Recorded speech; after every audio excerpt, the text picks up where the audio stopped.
The worst mistake I ever made in business was growing so fast and not realizing that I had none of my shit together. It was just a mess. Yeah, you want to see the wheels fall off a business, give them a whole bunch of fresh revenue, grow 2 or 3, 4, 5x, and it will just expose all their failings, right? Yeah. I'm such a visionary, right? So I looked at where we would be by the end of the year, and it's like, 3 locations, no big deal, right? Second year in business. Woo! And then I was like, all right, guys, balls to the wall, here we go. Yeah. And it just created absolute chaos inside the company. You're like, I'm praying for more revenue, and God answered your prayers, and part of that was realizing, oh yeah, we don't know how to be a multi-million-dollar company yet. But we didn't. Yeah. And I did not know how to match revenue with the chaos that was coming. Even now, like my dreams for this year aren't going to match what I originally thought, right? Because we're not prepared for it. Even going through some coaching and stuff, they've been telling us, every $1 million in revenue go up, right? You're refining new things. It means new employees. It means to have that, to learn how to have that growth. With that growth comes chaos, and you don't want that to happen. And what Right. are you going to be on the other side of the chaos? Is it going to stay chaotic to where you can't even think straight? And I was reminded of last February, so a year ago from like right now. It was, our world just got turned completely upside down, and we didn't know how to handle it. So for about a month there, I was just rolling with the punches is what it felt like. And I wasn't managing any of it. So I got to the end, and that was when I beat my personal record of 119 hours in a week. Right. And I got to the end of that, and I realized that every call I was just following the chaos, trying to fix it. And then I woke up and I was like, boy, we're not getting anywhere. How do we fix these? How do we fix this chaos? I think you did what almost every business owner I've ever talked to did. And you thought, okay, I'm in a hole. I bet I can dig my way out. Yeah. And so you by just harder work. I bet if I work harder, this will get better. And you can mask it for a while. You can, fake it and stuff, but it doesn't get any better. You're just digging deeper. And when you have a problem at $100,000 revenue, it's maybe it's a $5,000 or $10,000 problem. When it's $1 million, okay, now it's a $50,000 or $100,000 problem. Right. Yeah, the price just goes up. Everything that you're just going to gets pay multiplied unless you learn your lesson in it, right? Absolutely. And I think all these things that we're going through in business, they're trials, they're on purpose, right? This is our first company, and so there's so much to learn, and then stuff that I don't think I had the ability, or really maybe people don't. That's where coaching and mentorship really helps, right? Of actually seeing the problem before it happened. We're working on it now, and now our leadership team has definitely grown into that role of seeing the problems. Like, this is what's going to happen with a future hire, right? This is what's going to happen when we expand a shop into Junction, right? And so we're preparing policies and stuff like that. But back into that February, right, there was a strict intentionality that I had to take to cure the chaos. The chaos was still there. It was definitely present. Some of it was underlying. Some of it was really on the surface, but we had to start chipping away at what the chaos was causing. And if I had never sat down still long enough to see where the chaos was coming from, I would never have cured it. And for us, it was at that time, in that specific season, it was firing employees, right? Yeah, getting rid of baggage, bail out, get the shit out of the boat. Yeah. Because it was dragging you down. It was dragging everybody down. It wasn't just the revenue. It was morale. It was, customer satisfaction. It was just fucking up everything. Yeah. And it was a good lesson. And I think you're right. You can't predict and be like, okay, I've got a plan for every possible thing that's going to hit us. The only thing we can do is be intentional and on a regular basis, sit down and evaluate where you're at and where you want to go, so that you can be prepared for the little ones and have the strength and fortitude to get through the big ones. Yeah. Well, now when chaos hits, even though I don't create it as much as I used to, because a lot of it was from me, and I've definitely. Hey guys, I got a good idea. Yeah. I've definitely started refining that. Guess what I thought of at 3 last night? Yeah. I've already got a business plan built and everything. Yeah. Let's start it tomorrow, right? Here's what we're going to do on this. This is how much it's going to make, and those have their place and their purpose, right? Yeah. It's definitely a role that needs to be filled, but it's also something that goes okay, because there was even times through that moment and moving on a little bit forward that my new ideas was creating panic. Right, of like, well, we got to get this stuff done, and this is the idea, so let's do it. But nobody knows how to do it, right? So that's like, okay, now we prepare. So now, say fast forward a year, what we learned from that situation is, we have a new business. Have a savings account. Well, savings account is huge, yeah. But new business ideas coming up in March, right? We could start them next week, and ideally, my impatience says, let's start them next week. I was blown away just this morning. You text me something. You're like, yeah, I think we'll start this next month. And I was thinking, well, that's weird. Usually he wants to implement immediately. Yeah, mid-March. I'm pretty proud of myself. That's like a month and a half out, Well, because I know that we'll have weeks, everything in place and we'll be able to refine it. And then how smooth will it go? It may not be perfect, right? But no, of course not. Nothing ever is. Definitely smooth. Yeah, absolutely. Well, good for you. I'd like to just everybody give Mike some thumbs up and some kudos, because this is real growth right here. This is what growth looks like. I got a hand clap. That's it. You don't have a cookie or anything? My mic. Do I get money for that?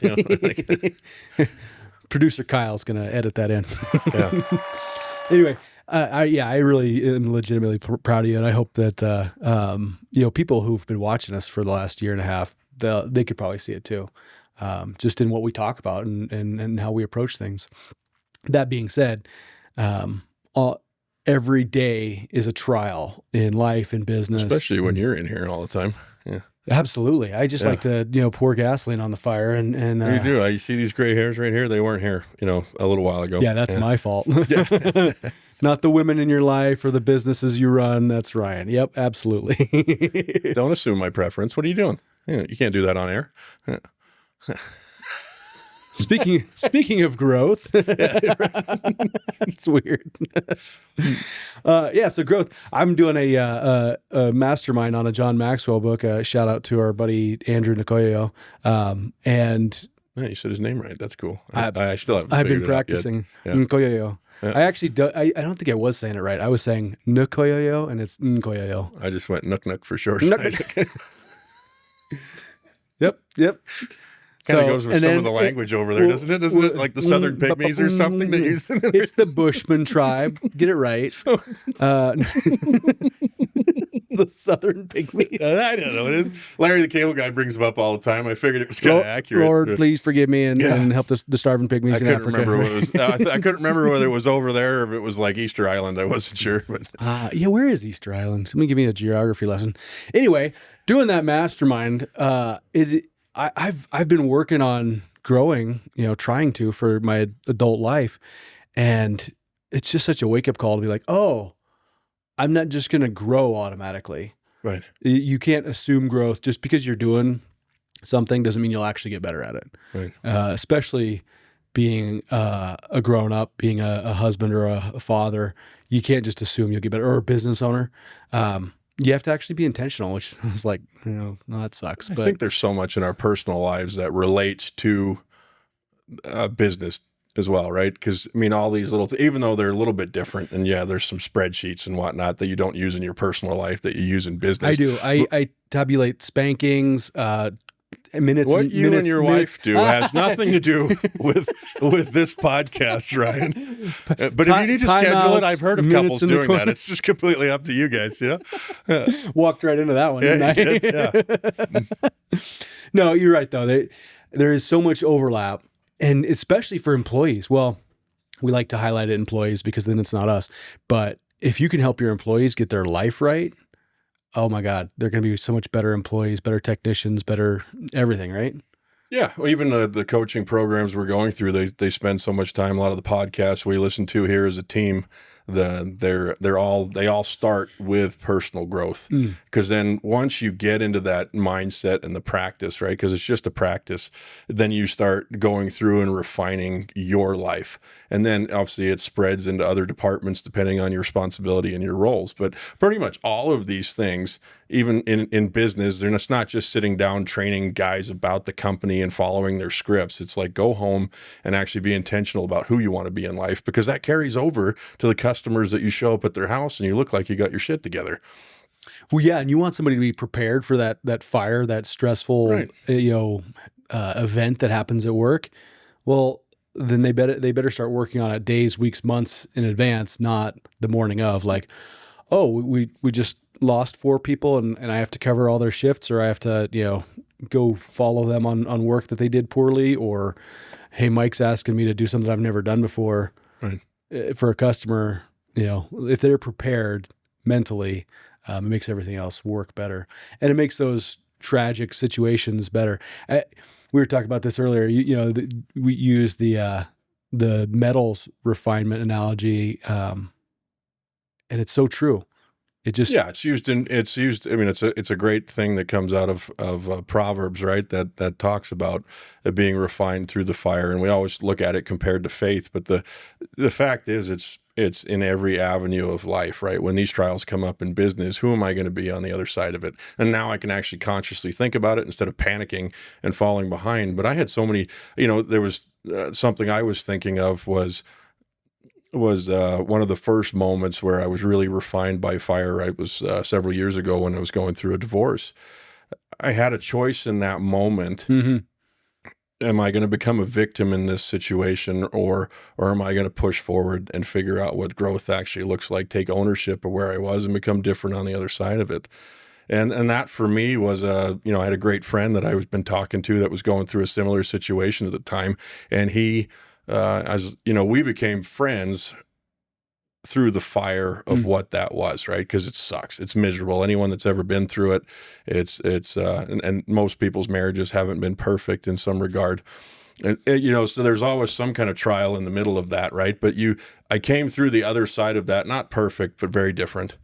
And not bitter and resentful or any of those things, right? I just became a very different person. And one of the biggest things for me in that refinement was that I stopped avoiding confrontation. And confrontation is a daily thing in business. And we always look at confrontation as negative, but so often you can turn it, what could possibly be a negative situation, you could turn it into something positive, right? Depending on how you handle it. And if you handle it quickly, right? And with wisdom, obviously. Right? Yep. But if I hadn't have gone through that, even though I wish I hadn't, I wish I'd have been better at that time, I certainly wouldn't be good at the confrontation that's faced in this business. You'd still be married, but you'd be probably an unhappy loser. Well, I don't know. I think there was grace there that needed to be had, and I always believe that a marriage can be saved, but I don't know whether I would have fixed it in those moments or not, right? No, it's a perfect example. Everything we go through life is either pushing us towards getting better or not, right? And you have a choice in that. Yeah. Right? Yeah. Else the trial just keeps coming back, right? It's no different than praying for patience. If you pray for that and then you fail at it, well, then you get to do that mission again.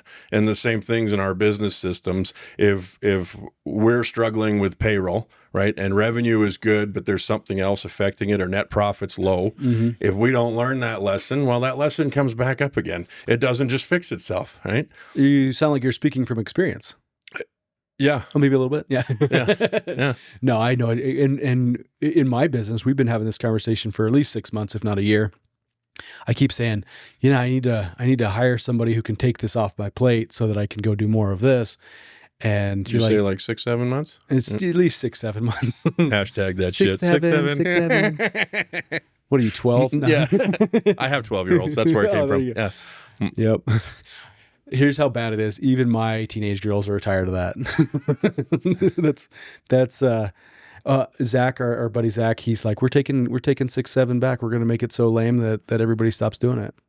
Because if a bunch of 40-year-old dads start doing it, all the teenagers are Oh, going to it's just lame stop. after that. Yeah. Well, it changes so quickly. There's a new Urban Dictionary word every 2 months, and it just kind of rotates, and then they all come back. Now all those new Urban Dictionary words are tied to like 80s music because all the licensing's off on it now, right? I'll take your word for it. I'm so out of it, I don't even know what that means. That was probably a little bit before your time, but the 80s was a great season in life. Yeah. Yep. Stretch Armstrong and Trans Ams and stuff like that. Yeah, Early 80s. definitely. Yeah. Yeah. Along those lines, life is going to test us and grow us or make us bitter one way or the other. You had the metal analogy. I always think of the Army because people always say, "Oh, did the Army, make you so disciplined or this or that?" And I realized really early on that it just pulls out whatever's in you. If Right. you're a good leader, it's going to make you a great leader. If you're, a shitbag, it's going to just exemplify that, and you're going to probably wash out or just, coast under the radar for 4 years or whatever. And then, people get out. I heard your conversation with David Coons of Next Home Lending, I believe, and he was talking about his experience in the Marines. It'll either turn you into, this badass special forces leader, or you'll get out and you'll go punch a clock for 40 years and that's it, because that's what's in you. Right. And you haven't made any decisions to get better. And those environments are intentionally made to be stressed, right? You're stressed until there's nothing. There's nothing left. And correct me if I'm wrong. I've never been in the military, right? But they bring you down to that level. So I could tell. So they can.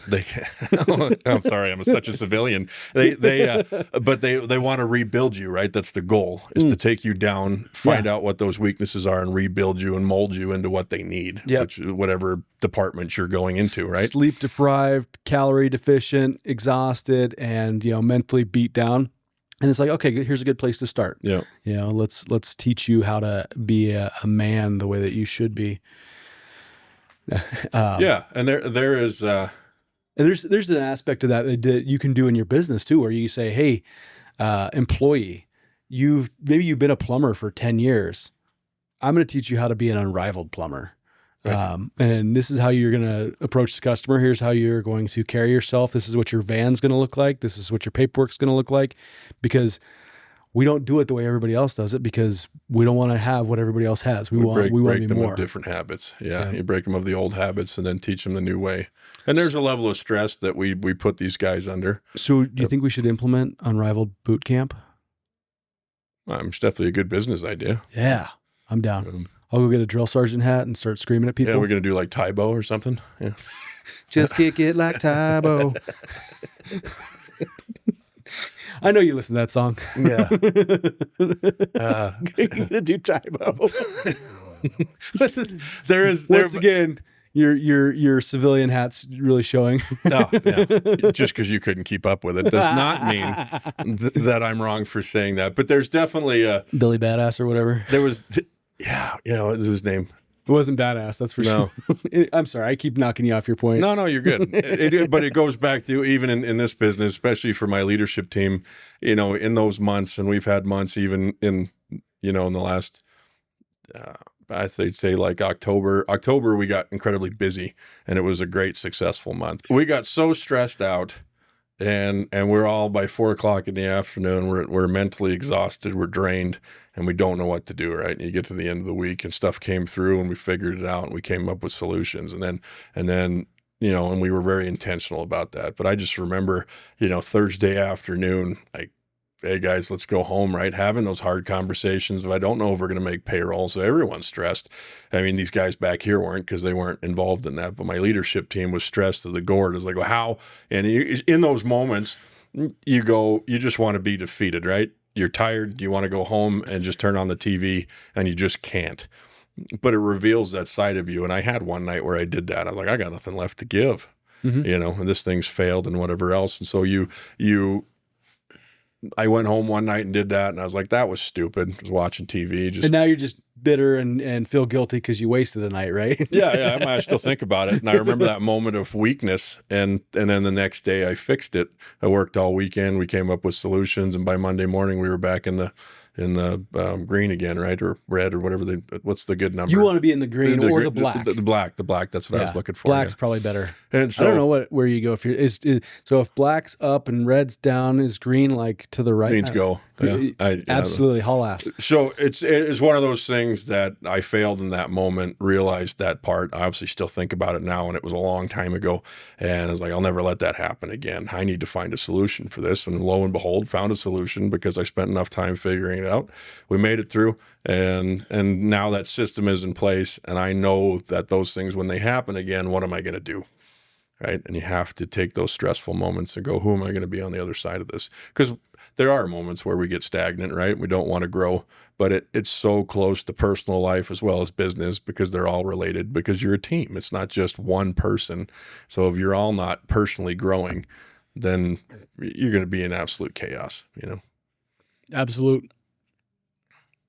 Yeah. That's it. That's all you're going to say after that long spiel? I mean, you took the words right out of my mouth. I don't think you could have said it quite as eloquently as I did. Oh, well, I mean, we could try, but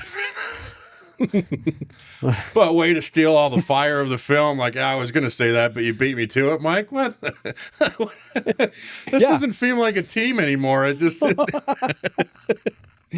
you just talked and talked and talked. So I was like, let's just ruminate in that for a minute. Yeah. No, there was a lot of wisdom in there, and ultimately what it comes down to, whether it's, October where you're stressed because you're so busy and you're serving a whole bunch of customers and it's very profitable, or it's February and you're stressed because you don't know where payroll's coming from. It comes down to two things. As Christians, we pray in both seasons and thank God for the blessings and ask for help with the other stuff. And as, well, I guess as Christians too, we also know we work and we base our life on good habits and principles that are gonna, get us through both the hard and both kinds of hard. Yeah. Because we're here for the hard part, right? Whether it's the good hard or the bad hard. That's what she said. But I thought you were going to go dive back into spanking again. So but on this, like what your business is still growing, and obviously you've had your trials, and I think a big one for you was diving head on into making that happen. And you've talked about that before in the past. But what are moments because I have talked a lot. What are moments in your life where you were refined by that fire of trial, the stress of change that needed to happen, and you were able to come out on the other side of it with what changes did you have to make in those moments? Like what's one thing that you were like, okay, this was the situation, this is what I did to get to the other side of it? Yeah. So the biggest, most obvious one was when you transitioned. No, sorry. Hey, girl. I used to be Ryan, and now I'm Rihanna. Yeah. Anyway, meanwhile, back at the ranch. Yeah. Come on, get on with the story. Well, the biggest, most obvious one is I was ruining my life and my marriage and everything with alcohol. I was an alcoholic, but I wouldn't admit it. I thought that I was just like every other soldier who, was self-medicating and before deployment, we'd say, hey, we're partying because, you might not come back, and you get back and you're celebrating because you came back. It's amazing how there's always an excuse to drink, isn't it? There's always a reason. Oh, I'm really happy. I'm really stressed. Whatever. You just drink for all of it. And I had been, running through the cycle and just self-destruction. And God blessed me with a woman who, wasn't going to put up with it. And so I had a choice. I could either quit or quit being a dad. And so I quit drinking. And that was in some ways the easiest thing that I've ever quit because it was so, big and obvious. And in other ways it was hard because I didn't have any coping mechanisms. I didn't know how to handle stress. I didn't know how to, deal with a confrontation or an argument without just being like, well, fuck them, I'm going to get drunk. Yeah. So that was the biggest one for me. And everything since then has been easier because I dealt with that one. Right. And I think that's, you can relate that to marriage or business or whatever too, because once there's the old expression, if you got to eat 10 frogs, you eat the biggest one first or whatever. Oh, yeah. So, I don't know if that's how it goes, but I'm not sure that's quite accurate, but I get what you're saying. Yeah. Ate the frog the first part of the day. We get it. I don't know whether there was 10 other frogs in there. yeah. Either way, But if you we're talking bullfrogs, or we're just talking those little ones? the ones that you lick and you have a psychedelic experience or something. I don't know. They make those in the rainforest. Well, that sounds like a great episode. Join us next week when Mike and Ryan talk about poisonous frogs. And really, I think the valuable lesson in this that you're sharing right now, and I appreciate that story, Ryan, is if you don't stop drinking, you'll just never get back to spanking. That's the moral of the story. Yes, in every way. Oh man, yeah. When I talked about my parenting spreadsheet, I probably shouldn't have started with spankings, right? I should have said timeouts. Well, you just didn't mention the parenting first. It was just your spreadsheet. Yeah. I got Monty Python stuck in my head, and it was naughty zoot. I fixate on certain things. I can't help it. You guys might be able to tell that Mike's been single for a couple of years, and well, thanks for bringing that up. Yeah. Deprived. And, don't turn this over to my personal life now, Ryan. We're talking about yours. That's right. This is where good production value comes into. All right. So what else do you want to tell people? So you took, really getting back to serious, you took a really hard turn right there. And even though there was many things that probably went on through that scenario, right? Getting rid of the bad habit. So I gave you the 30-second version. Yeah. Not the 15-year version. You got rid of the bad habit, and then through getting rid of that, and removing that from your life, and you can say this too for business, remove that thing first and then figure out how to rebuild it. Yeah. And so we removed the cancerous employees, and then we started building policies. And those policies, I realized, have saved us so much, as we're still refining them, right? But the policies protect the guys, they protect the employees from other people coming in and ruining culture, which we talk a lot about on this podcast, is protecting the culture of the company. And so when you start there and you just are able to reflect on where you want to be, now you get rid of that. And then you start building a policy that says this can never happen again. This can never happen again. And then slowly but surely you're starting to refine a system that says the next time I grow, this isn't going to be a cause. Now I can work on the next one. Right? Yeah, exactly. Because something's always going to pop up. Yeah. Well, and it's just, just like your life, right? You got rid of that, and then you had to work on something else, and you had to work on something else. We can't ever stop growing and working on things. And then as it's like getting more kids in your house, right? It changes. If you get more employees, every one of them changes. I think business, 5 kids, no money. Yeah. Business and personal growth have everything to do with each other, right? Yeah, absolutely. Yeah. And once you figure that out and you start on that journey of just saying, hey, I'm going to grow and I'm going to be intentional about it, the sky's the limit, and you'll be blown away at all the things that you can do better.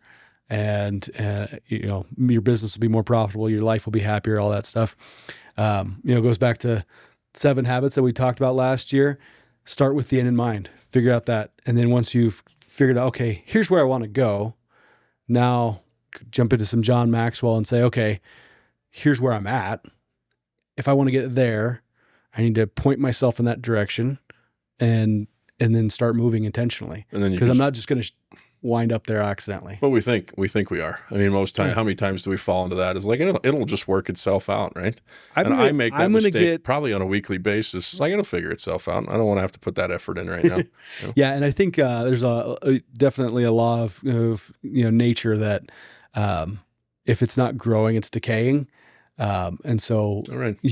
Whether it's your physical body, if you're not growing it, your mind, your business, if you're not intentionally growing it, it will be decaying and Yeah, well, If your business will that's a deconstruct. comparison to vegetation, right? The vegetation is always growing, and as soon as it stops, Mhm. it immediately goes backwards. Yep.